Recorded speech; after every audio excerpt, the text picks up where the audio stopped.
Assalamualaikum warahmatullahi wabarakatuh. Anak-anakku dari kelas 6A, 6B, 6C, dan 6D. Hari ini bagaimana kabarnya? Miss berharap kalian semua sehat dan tetap semangat dalam belajarnya. Baik, hari ini kita akan memasuki materi Budi Pekerti bab 4 yang berjudul tentang menjaga ketertiban umum.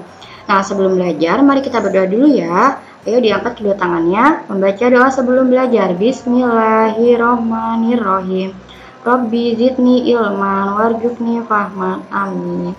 Baik, hari ini pembahasan kita adalah menjaga ketertiban umum.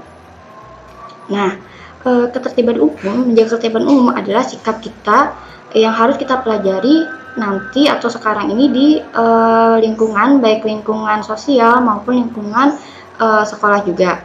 Nah, di sini misalkan berupa gambaran kemacetan berkendara ya. Bisa kita bayangkan bagaimana terjadinya, bagaimana dan apa yang akan terjadi jika tidak adanya ketertiban dalam berlalu lintas.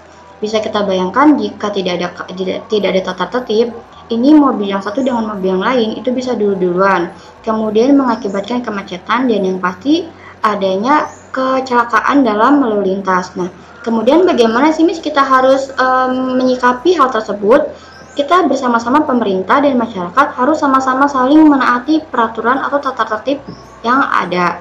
Nah, kita akan membahas lebih lanjut tentang apa sih itu ketertiban umum dan kita harus terapkan di mana saja. Nah, ini ketertiban umum yaitu ketertiban ini berasal dari kata dasar yang kata dasarnya adalah tertib, yang artinya teratur. Ada juga yang menyebutkan tertib itu adalah aturan. Jadi ketertiban itu adalah peraturan atau keadaan yang teratur. Nah, secara umum, ketertiban umum ini adalah suatu keadaan di mana pemerintah dan rakyat dapat melakukan kegiatan secara tertib dan teratur. Jadi bersama-sama, yang satu membuat peraturan atau tata tertib, yang satu lagi adalah menaati tata tertib supaya di lingkungan ini terjadi kehidupan yang teratur. Nah, baik. Di sini ada tujuan menjaga ketertiban umum. Yang pertama, mendorongnya terwujud masyarakat yang tertib dalam menjalankan kegiatan. Yang kedua adalah mewujudkan rasa nyaman, tenang, dan tentram dalam kehidupan. Kemudian membiasakan hidup tertib sehingga menjadi karakter yang positif. Nah, jadi tujuan ini semata-mata bukan hanya sebagai wacana saja, tapi menjadikan kita supaya menjadi pribadi yang lebih disiplin dan terutama peduli terhadap lingkungan. Nah, kemudian di mana saja bisa kita terapkan ketertiban umum? Yang pertama yaitu kita harus menaati tata tertib di jalan, kemudian saat berjualan, kemudian ketertiban umum juga harus kita terapkan pada saat kita berparkir, kemudian di lingkungan sosial atau lingkungan rumah, kemudian sosial ya, dan juga tempat hiburan atau keramaian. Nah, pada pertemuan ini kita akan membahas tentang ketertiban pada jalan saja ya. Nanti pertemuan berikutnya 5 aspek ini akan kita bahas sekaligus.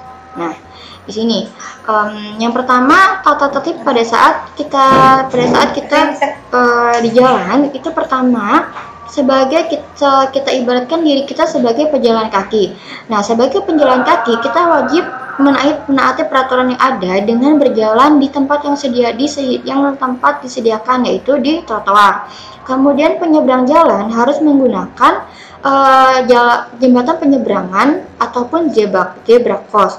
Yang ketiga, pengguna kendaraan juga wajib menggunakan halte. Nah, ini adalah tata tertib yang harus kita taati di jalan. Kemudian untuk era pandemi ini ya, ada tambahan lagi tata tertib yang di jalan, yaitu kita harus menggunakan masker supaya kita terlindung dari virus. Kemudian juga kita wajib menaati tata tertib yang ada ya, sehingga ini akan meminimalisir terjadinya kemacetan. Nah, di sini di halaman 45 ini kalian harus menuliskan sikap dan perilaku kalian sebagai orang yang peduli terhadap ketertiban umum. Nah, di sini Miss sudah mencontohkan yang pertama, yaitu bisa kalian tulis, yaitu menggunakan fasilitas umum dengan baik. Artinya tidak mencoret-coret tembok atau dinding. Nah, kalian bisa tambahkan lagi 3 lainnya. Kemudian tugas yang kedua adalah kalian memberikan checklist pada kolom sesuai sikap kalian. Baik, sampai di sini pertemuan kita. Jika ada yang ingin ditanyakan, silakan kalian menghubungi wali kelas masing-masing ya.